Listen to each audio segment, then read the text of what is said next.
The Chris Johnston Show. Let's go! Your number one destination for a behind-the-scenes look at the game of hockey. Is this thing on? Here's NHL insider Chris Johnston and host Julian McKenzie.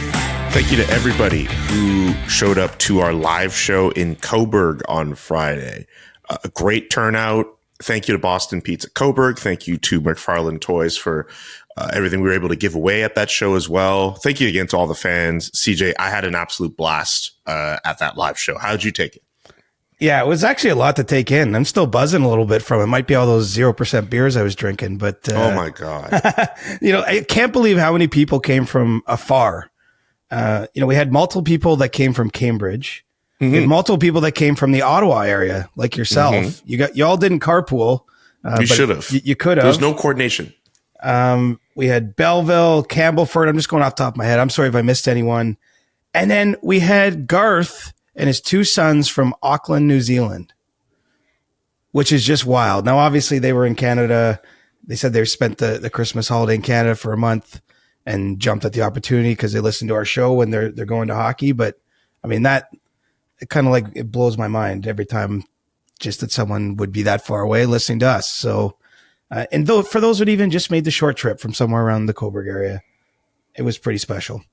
To see Cobourg Papa get his own VIP section, that was hilarious and amazing. What a legend. All he was missing was the police escort from his house, but he had like his little spot off to the side.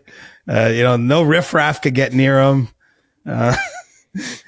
It could be like bottle service over there if he wanted it, but I don't think he was into that. But yeah, he had like the primo setup, which is great. I don't even know how that happened. I think it was Boston Pizza, maybe the manager there that did that.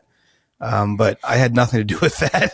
All of a sudden we show up and there's just this like pimped out area for Cobourg Papa with the balloons, and they made a nice sign. We brought the sign home, and it's got a spot in his basement already. So yeah, it was pretty cool all around. Even like the SDPN section, you just got like a basic like white sheet of paper that just says SDPN. Like for people who are trying to picture it, like dressed up, made up signs that say Cobourg Papa and like balloons and streamers and like it was fully decorated. Like that's how special Boston Pizza treated CJ's dad. They also put him on their main IG, which I love. They actually put a picture of him in that area on their main IG because when we got there, I took a photo of like what they'd done, and I sent it to our family chat. I'm talking like all my brothers and sisters. Yeah. My dad has some sort of 20-year-old-ish grandkids there, and everyone's like going nuts about it. And someone's like, does someone have a picture of Papa at the seat? And I was like, I don't, but thankfully Boston Pizza Cobourg has put it on their IG. So, that's funny. Anyway, he's one of my nephews said that it's going to be Hollywood Papa soon if this continues. So I like Hollywood Papa for him. Also, I took photos of him and some of the other people who were in the section with him. So I can send you those photos if you need. Yeah, I mean the family chat might need that content. What did you think of the Q&A session after? We got a couple fans to ask you about players and the likelihood of them being traded and some other questions. We're going to get to an Ask CJ today, but we did do an in-person Ask CJ in Cobourg. Yeah. So do you know what's funny is I had a chance to speak to a couple of people that I know personally that were at the show.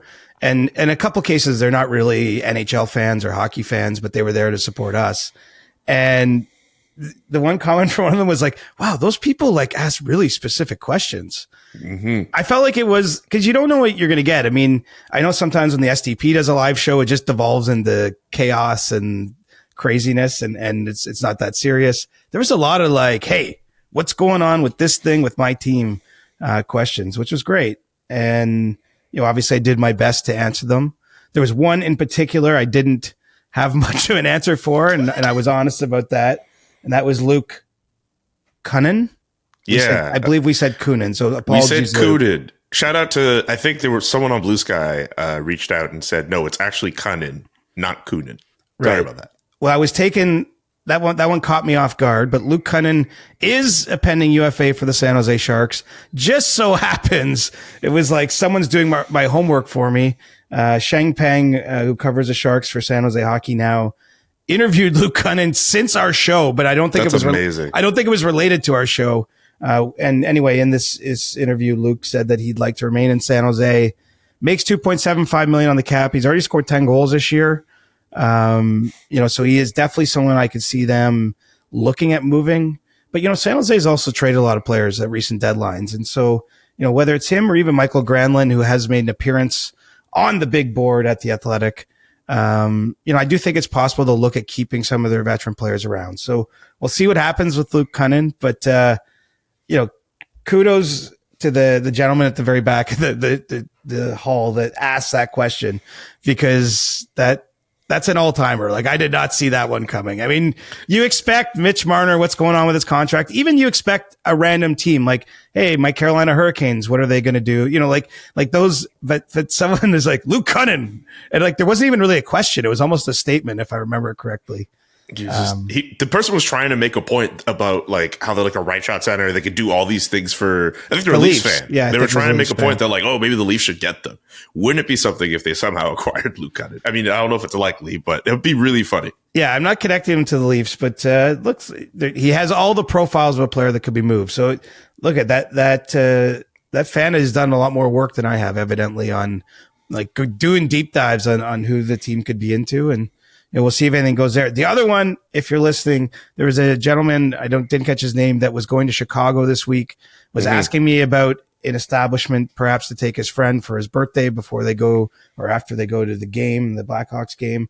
I like Rossi's, bit of a dive bar. I was struggling to think of the name in real time. And then when I turned around to tell you that, I asked another reporter that I'd been there with, you were gone. So if you're still listening, check out Rossi's, bit of a dive bar, but they got a jukebox, a great selection of beers, and I've had a good time there a couple times. That's why people love this show, man. You're the person, you're the people's insider for a reason, CJ. I guess that meet and greet was wild too. I mean, because a lot of people coming at you, like just trying to answer everyone's questions. Take some photos. Anyway, it was awesome. We should probably the poster. On, oh yeah, I don't even know what the poster blew me away. What was that about? So apparently on a recent episode of the SDP, someone made a joke about CJ. I think it was Steve, yeah. Steve made a joke saying CJ stands for cute journalist. And a fan came up to us with a poster board with photos of myself and CJ. And at the bottom where it says the Chris Johnston show, they literally scratch out Chris and Johnston to write cute journalist. And both of us signed that poster. Yeah, I mean, I don't always sign autographs, but when I do, I sign them on my forehead. That's the rule. So. You did. It's really cool. I'm sure if you were on social media, you've seen the SDPN repost that photo of that poster board. But I've never seen anything like that before. That just was a very special crowd, and we can't thank you enough for taking the time out of your busy Friday nights to see us in Cobourg. Thank you all so much. And I can't really thank you enough, Julian, for really bringing up my poor dating history during my time in Cobourg. Really hammering that home. I'm sorry. I was trying to find a story, bro. You don't need to be sorry. It's just so funny. It's just so funny. I was like, man, you can keep asking this question, but I don't have much of a story for you. I didn't mean it. I was just trying to find a story, man. Sorry. Oh man, I hope it wasn't too embarrassing for your friends and family. No, honestly, it wasn't embarrassing. No, it's actually, I think it was like in a weird way, it was an icebreaker because it's like, we going there already? What are you doing here, man? Dog, I love the drive-through story at the Wendy's in Cobourg. I know. I wish I had read up the numbers. I definitely told that somewhere. Maybe I didn't know if I told it on the podcast or not, but anyway, I know that Steve repeats stories on the SDP every 5 episodes. So if he can do it, I can do it. But that was my only hesitation before I launched into that story. I was like, I know I've told this somewhere, but I don't remember where. And then I was like, screw it. Whatever. I've never told it in this room right now. So I'm glad that was your only hesitation and not like someone from Wendy's calling you up being like, it was you? Like, calling you years after the fact. I'm dating myself here. It's been about 25 years since I worked at Wendy's. So I'm guessing, like, I don't know what the statute of limitations are, but they definitely long since passed. I should have visited. Anyway, last thing, I should have visited that Wendy's before I left, just so I could feel the history. CJ worked there. I've never been back, man. I've never been back in there. So, I spent enough time there over the 3-year period I worked there that I didn't need to go back. Man, look, your legacy lives on. Legacy. All right. I'm kidding. I made $6.40 an hour when I started there. Damn. And I remember I got it up, like, with a series of raises. I got it up to about $6.90 by the time I left. So that's just to underscore what a different era it was. They underpaid you then. Well, I mean, it was the time. It was the time. To be fair, a combo at the time was like $5 or something. So times have changed on the what you make, but also what you spend level too. Can't wait for another edition of CJ's Cobourg Stories coming to a CJ Show episode. They won't and don't worry, there'll be no dating tales that I was sitting on. No. So. Thank you all again for listening, for watching us at Cobourg. If you weren't there, I believe the episode is up already wherever you listen to this podcast. Okay, so we have that, and now it's time to talk about the big story of the weekend, which is, again, the Vancouver Canucks, JT Miller. It looked as if there might have been a deal that could have seen him gone this weekend, but for whatever reason, it didn't happen. And then JT Miller got 2 assists for the Vancouver Canucks against the Edmonton Oilers over the weekend. What are you hearing about this JT Miller news? How likely is it that he could be traded? What's going on there? Well, it's funny. I mean, I did address this on Friday night, and what I said still holds true, is that the Canucks are focused, after surveying the market on both Miller and Pettersson, going back a couple weeks, it does seem as if they're focused exclusively on trying to move JT Miller. That's a more complex thing to do for a couple reasons. The return probably, I think it's fair to say, would not be as high if they were going to trade Pettersson. Obviously, Miller has a no movement clause. And so over the weekend, talks heated up to a point where some at least felt it was close enough that he might not play that game on Saturday. He was never asked to waive formally his no movement clause. So, it's not as though a deal was done and at the last second it got nixed. I think it was progressing in trade talks can take on, like, 2 people can be having a discussion and one might have a different understanding about how close it is than the other, if that makes sense. I mean, It's nothing is done until it's done, but certainly was getting towards a conclusion with the New York Rangers potentially, that they could have got to a trade. And so, now, I mean, this has already been very public. I can't say, and look, the Canucks won the game on Saturday night against Edmonton, but I can't say that it's not easy on anyone that it's this public at this point, and it's dragged on for weeks. The team did win that game, but it hasn't been winning a lot of late. I just think that it's getting to the point of no return here, I would think, but that being said, JT Miller does have a no movement clause, and let's see how that all unfolds. I'm not winking at anything or hinting at anything. I'm just saying you can't assume anything. I mean, there's obviously only so many places he might go. I think it's been very difficult on JT and his family. Having this drag out, he was asked about a post game. I thought, as in an awkward situation, he handled that about as well as he can. Cause keep in mind, he's not the one trying to get traded. Like, he didn't ask for a trade. This has come to his doorstep. And certainly, of course, some of the things going on behind the scenes there have led to this, but this is the organization initiating this. And he said something to the effect, I'm a Canuck today, I'm a Canuck tomorrow, whatever happens, happens. But, he's going to try to focus on what he can control, obviously, which is his play until there's something to decide on. So where does this go next? Which is what everyone's probably thinking. I have to believe the Canucks find a way to get this across the finish line in a place where JT Miller would waive his no movement clause and everyone can move forward.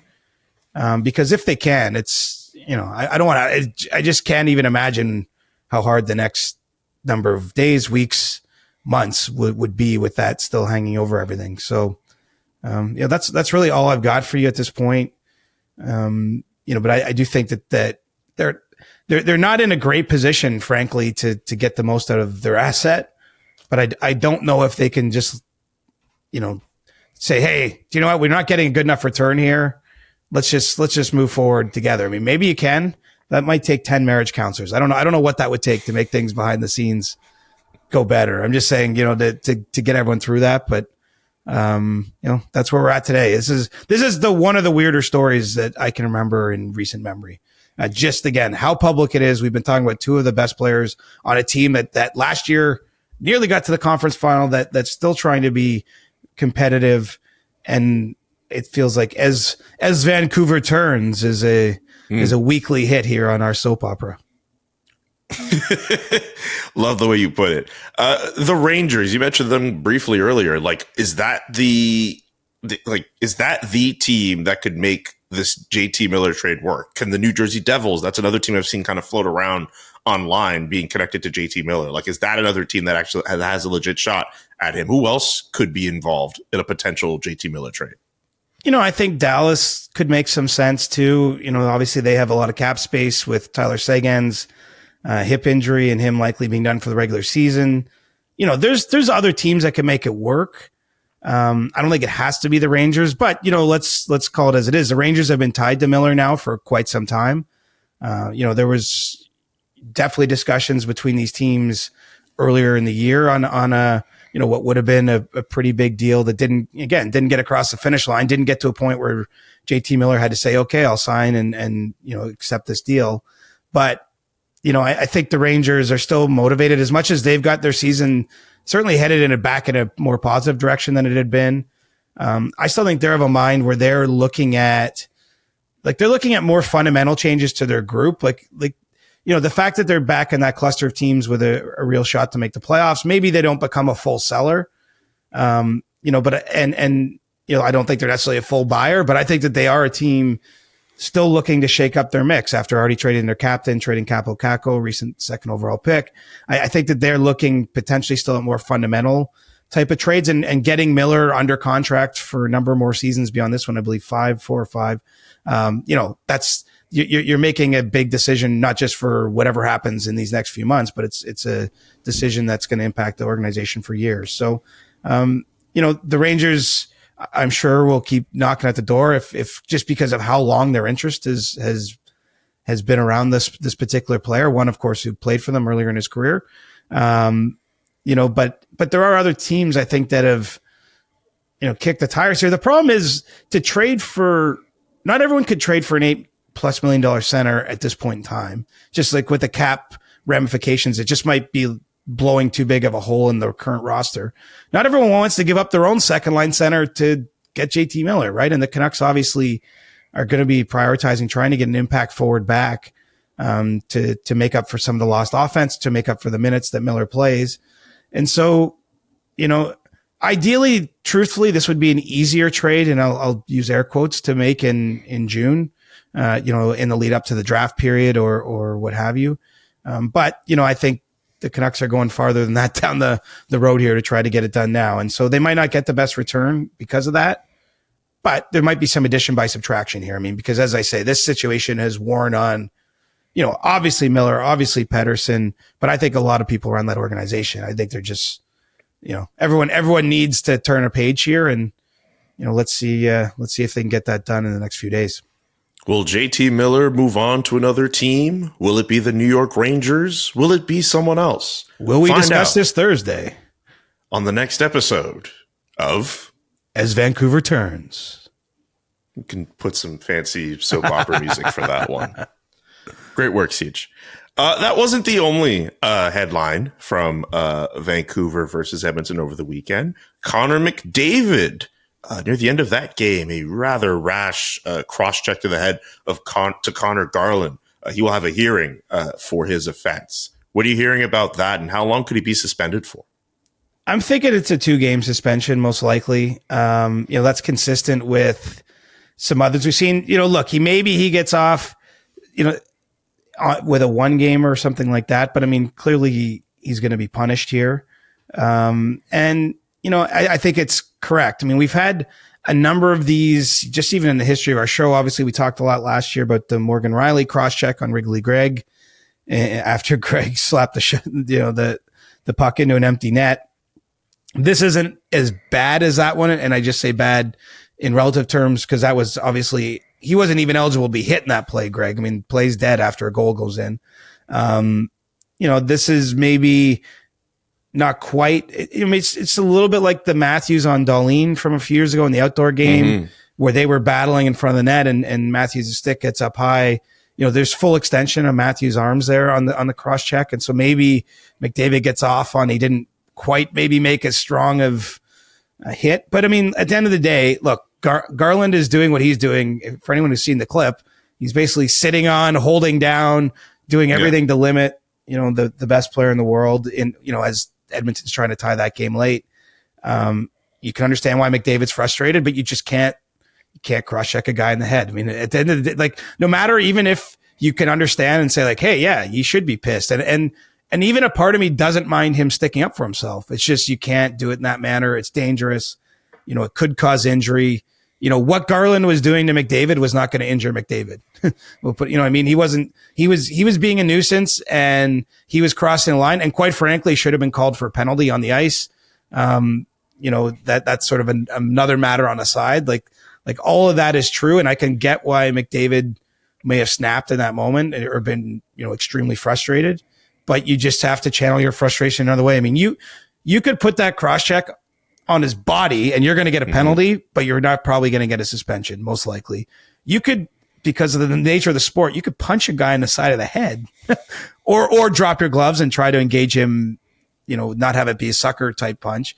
That's not going to get you suspended, but you can't, the stick is a weapon. And so I don't think there's actually much debate here. I mean, the debate might be one game versus two. Obviously, Connor McDavid's not someone who has any history with the Department of Player Safety.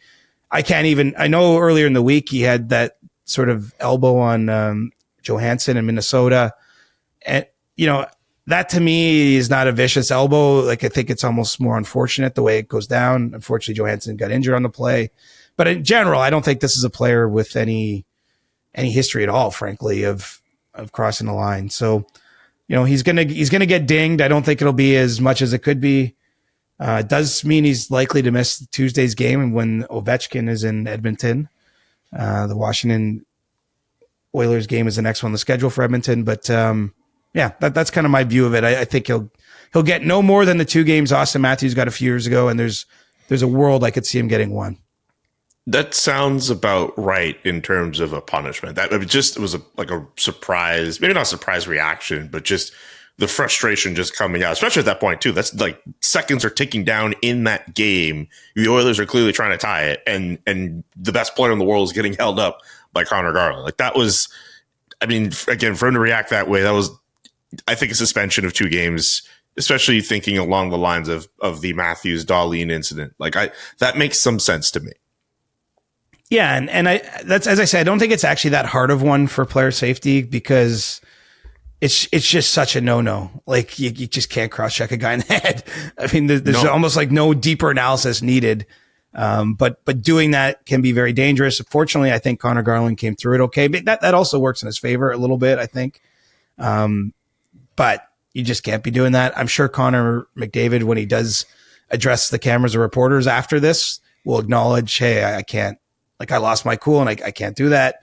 And so I do think we'll move on here, but not every day one of the best players in the league gets suspended even for a game. And I think that's maybe even by the time you're listening to this episode, what's going to happen. They do have the hearing later Monday, and usually doesn't take too long after those hearings for player safety to officially put out their decision.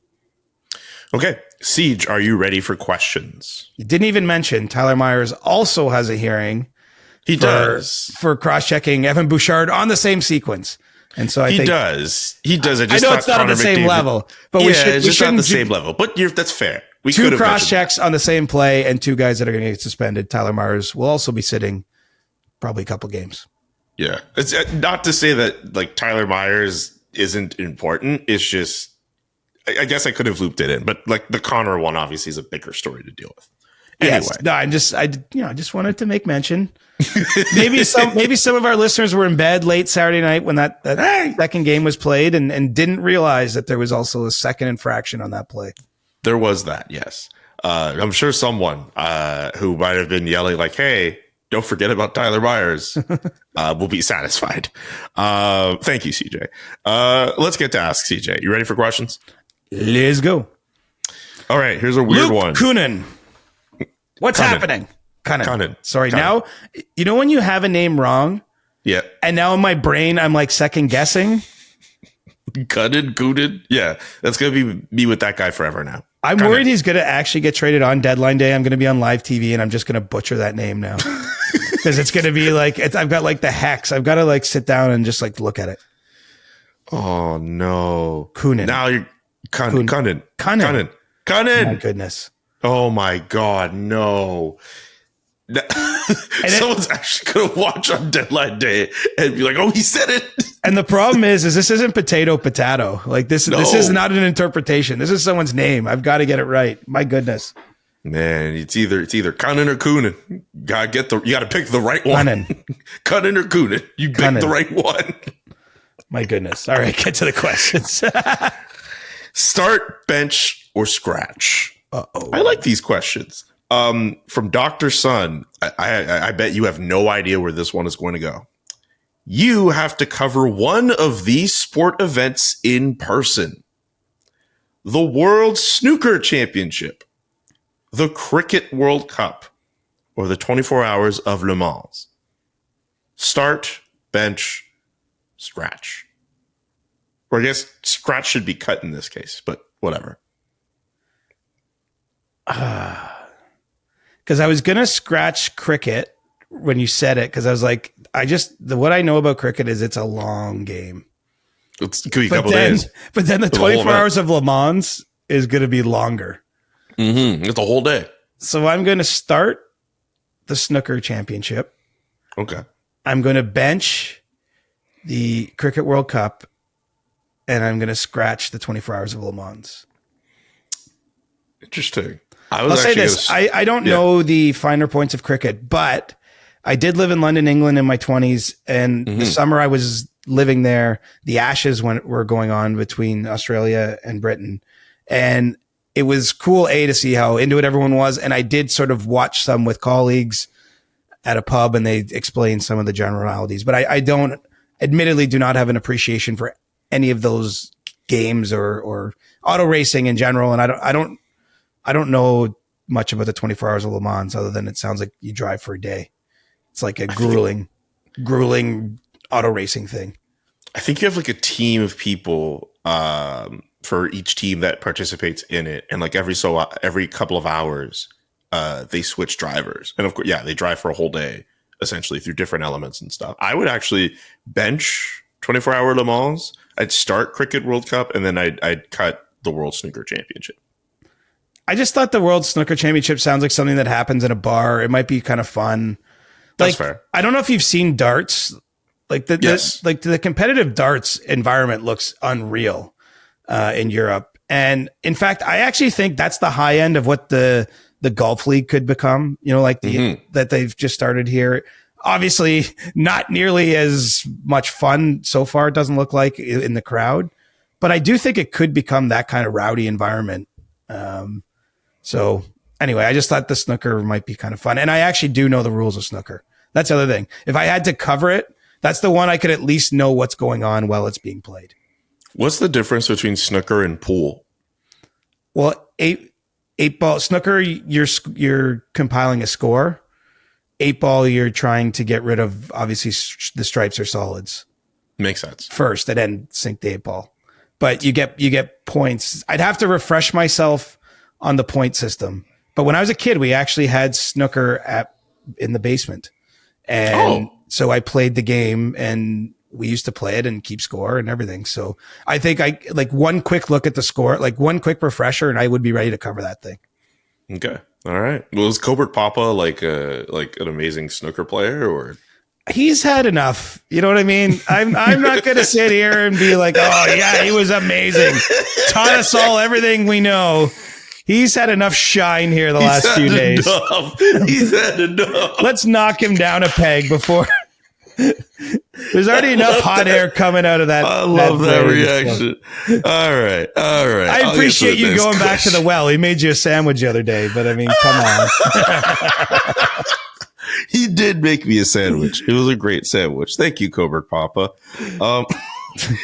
Strong Belly asks, with the projected large salary cap jump next season, are guys signing ELCs this year going to get, relatively speaking, hosed when the league minimum jumps?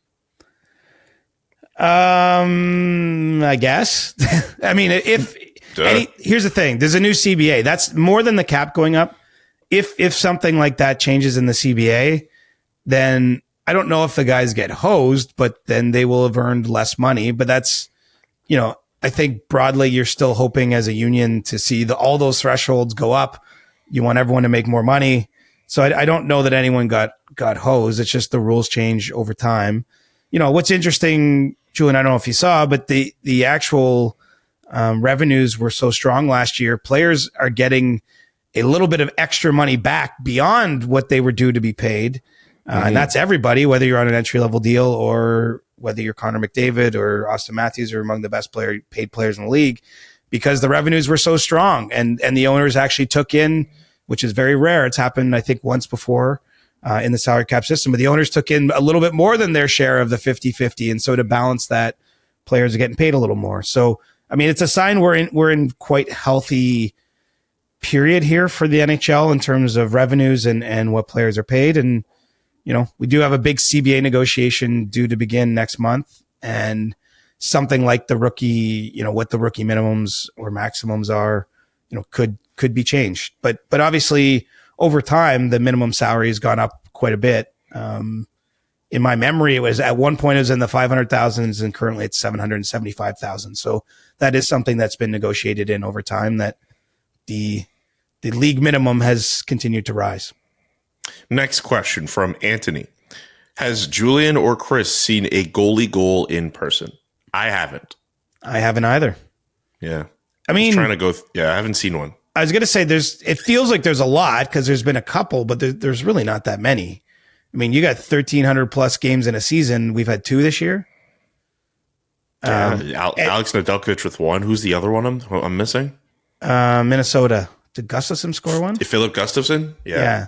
But I'm saying we've had about 700 games played this year, and only 2 out of 700 have seen a goalie goal. And that's a boom cycle. There's a lot of goalie goals, and you still got a very small percentage chance. So no, I've not seen one.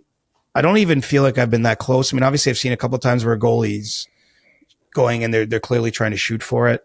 But maybe one day.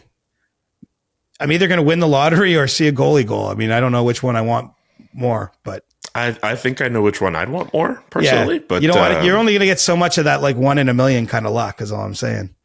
Yeah. Well, between both of us, since we go to enough hockey games, if we're at a goalie goal game, we'll tell the other. We'll make note of it for sure. Dr. Losalves wants to know, where does someone like Taylor Hall fit in if he gets traded? I love the if he gets traded part because you made mention on Friday. He's a CJ8 in terms of likelihood of being traded. Anyway, Calgary mentioned they're looking for a rental. Does he fit the need? Here's a hard part with Taylor Hall is his production really has not been very good this year.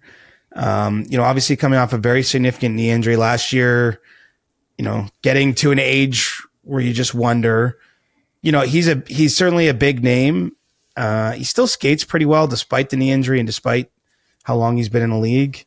But I don't know how. I guess it's just hard for me to say at this point. I don't know how robust the market's going to be for him, and it's hard to say exactly where he fits in because I don't know what the full market is. But I still do expect him to be traded, just because he's the exact type of player that does get moved at the deadline. I don't know that it's going to be that strong a return for Chicago. I mean, maybe I guess if they're retaining salary and who knows, maybe there's a way to boost it a little bit. But he's also got, some no trade protection in his contract too. So this is one that I just don't have a good handle on or a strong enough handle on right now to give you a whole lot other than to say, I do expect he'll be moved and to be continued on as CJ turns. On as CJ turns. I don't know. I'm just trying to keep that soap opera vibe going, Were you a soap opera guy? No, but I remember them. I was never watching them. So like, I was watching like Saved by the Bell or something after school. I wasn't watching. You're a Saved by the Bell guy? In the day, for sure. Dang. I wasn't watching like General Hospital, though, or whatever that was on at the same time. So Saved by the Bell, what other shows were you into? Oh, everything that was on after school. I mean, again, that's a range of years. Like, I used to watch cartoons coming home from public school. Like, but like what? DuckTales. Ooh, yeah, DuckTales. Woo-hoo. But I don't remember everything that was on right after school. I feel like Saved by the Bell usually was. Anyway. Any of those shows back in the day. Slate, was it like Full House, but that was like a Friday night thing, I think. Full House. Family Matters? Was that a thing? Was Family Matters the Urkel show? Yeah, that's the Urkel show. Yeah, I would watch that. That was a Friday night thing, I believe, at the time, as opposed to like every night after school. Oh, yeah. It's a different era, my friend. No Netflix back then. Yeah, but that's like a golden era of TV. Like, that's cool that, like, I mean, it's not surprising that you're into those shows, but that's cool to know that, like, you watch those shows like everyone else. Like, that's awesome. There was actually a Saved by the Bell meme recently, and it was to do with something in hockey. And I almost put it in our group chat, and then I didn't because I'm like, these guys are too young. They didn't even watch this show. They're not even going to laugh at this. Wow. You know what's funny, actually? There was a Saved by the Bell meme that unfortunately had to do with your Toronto Blue Jays, which... You know what's funny? I saw it and I was like, I don't know how many people. So it is the same meme. We're the same one we're thinking of where Screech is holding flowers outside. Like Screech is always the number 2 in every free agent chase. Oh, I'm sorry, man. I just wanted to be known. You don't even need to be sorry. The Jays are a frickin' laughing stock. Like, did you see? You probably didn't see this because like we addressed it on the show, but the whole Sasaki thing came down Friday night while we were doing our live show. Yes. So obviously, even though I was told that by Adam and you'd seen it on your phone ahead of time, I really didn't want to tell you. I really did not want that to be part of the show. Here's the thing. I didn't expect them to get him. Like, to me, it wasn't even disappointing. It was life affirming. It was reaffirming everything I think about this organization right now. But I will say this. So I didn't in that moment get a chance to dig into the coverage of it because, we had the meet and greet. We all hung around after. It was great. We had the great chat. But the next day I look and Jeff Passan, who's, one of the best insiders in baseball, just wrote, "I'm sorry, Toronto," or something like that. Which is, it's a nice sentiment from Jeff, but I'm like, how low is this organization that reporters are like, "I'm sorry, Toronto"? Like, what a laughing stock. Just freaking pathetic.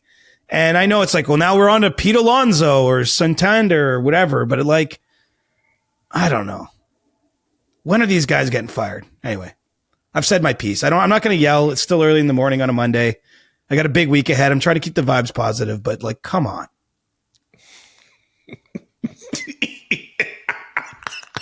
You really want to let that one go? Oh, I want to snap. I was like, even yesterday, I'm trying to remember the name of the pitcher that signed in LA. He's like the best reliever on the market. Yeah, and then the reports come out like the Jays were also in. Like, I'm just like Tanner Scott. I think that was his name. Anyway, yeah. I nearly tweeted yesterday, but I stepped back. And it's not like the Jays don't have money. They have money. They're the reason why they're in on all these guys. But no one wants to take their money because they're run like a buffoon show by buffoons. I mean, look. Just anyway. I'll save you from further rants, but I know we'll get another epic one. It's bubbling. I can't wait. Oh, it's there. We're gonna get another one soon. One last one for you. I just think John. Back to like when they let go Alex Anthopoulos, and big like mistake. The geniuses from Cleveland are like, oh, they got no farm system and blah blah blah blah blah. And now it's like 10 years later, these guys were gifted Vladdy and Bo, don't have either of them signed, don't have a farm system. Can't even overpay like a mid-level free agent, let alone one of the top guys. Get just strung along like by every agent as a stalking horse in every negotiation, and then get to hold up all these silver medals. They're like, hey, we own the podium. Hey, always second or third. Anyway. That is a Blue Jays rant for the ages for me. I mean, let's move along. Just save me from me, buddy. Let's get back focused. John wants to know what are the prices for rental defensemen. Specifically, what can the Penguins expect to get for Marcus Pettersson? I think the question, like, to me, it's a second round pick. And then maybe a little bit more added on there. If in a world where there's potentially multiple teams chasing him, maybe they get it to a first. But we'll see. I think that's where the tension is. Ivan Provorov, who's been on the market to some degree from Columbus, or certainly teams have called Columbus about. The Blue Jackets, if they get a first round pick, I think it's going to be hard for them not to move Provorov, even with their spot in the standings. And so the top D on the market, that's what you're looking at, somewhere second or a first. My guess for Pettersson is a second, and then maybe they get a prospect thrown in. I mean, Kyle Dubas, if you look at the deal he made for Jake Gensel last year when he traded him to Carolina, he got some draft picks, but he also got some prospects, so maybe they'll get a little extra value in some of the things around the margin. But I think the main part of that return will be a second. Okay. And that is going to do it for our Monday edition of the CJ Show. Off to a great start this week, I think. The Blue Jays. I'm sorry, man. I'm sorry. When do pitchers and catchers report? I mean, it's almost like the Jays don't even know that the offseason started. I mean, they do. They did. It's just nobody wants their money. Well, I mean, if you fail a couple physicals with other teams, then you'll take their money after that. But that's such a stupid story. How do you get to that point? Well, where you're not even first on that? To be fair, I'm just like kicking dirt on them. I look at different doctors have different interpretations. Like, it's not like just because the Atlanta Braves thought Hoffman isn't worth the contract or the risk. Like, that isn't necessarily as desperate as it looks, but it just when it's piled on top of everything else, it looks desperate. By the way, I'm trying to be somewhat fair here. February 13th is when the Blue Jays pitchers and catchers. Good news. I'll be at Four Nations Face-Off. I'll be knee deep in that. I'm not even going to have to focus on what's going on in Dunedin. I don't blame you, man. Just you have a whole life to think about other things as opposed to the one Toronto Blue Jays team. It's all good. Thank you to everybody who tapped in on today's episode. For our American listeners, happy Martin Luther King Jr. Day, a day on, not a day off. And we'll be back on Thursday with another episode. Thanks so much for listening. The Chris Johnston Show. Follow Chris on Twitter @ReporterChris and follow Julian @JKA McKenzie. The Chris Johnston Show.